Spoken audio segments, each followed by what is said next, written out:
अस्सलाम वालेकुम व्यूवर्स, कैसे हैं सब। उम्मीद करती हूँ खैरियत से होंगे। तो आज मैंने बनाया गाजर का मुरब्बा, जो कि बहुत मज़ेदार बना है और जिसको बनाने के लिए आपको फुल वीडियो मेरी वॉच करनी पड़ेगी और उसको आप पूरी वीडियो को देखें और ट्राई करें।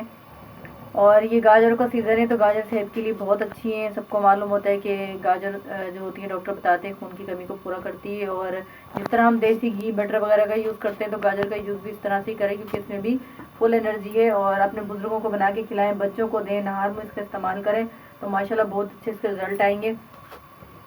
और देख लें, बहुत बहुत ही टेस्टी ये बनाएं आज। तो प्यारे व्यूवर्स, वीडियो को ज़रूर लाइक करें, शेयर करें, सब्सक्राइब करें। एंड तक वीडियो को ज़रूर देखा करें। आप चैनल पे नए हैं तो चैनल को सब्सक्राइब करें, बेल आइकन को ज़रूर प्रेस करें ताकि मेरी वीडियो आप तक ज़रूर पहुंच जाए और आप देखें और उसको रेसिपी को बनाएं और इन्जॉय करें। तो रखिएगा अपना बहुत सारा ख्याल। इजाज़त चाहूँगी। अल्लाह हाफिज़।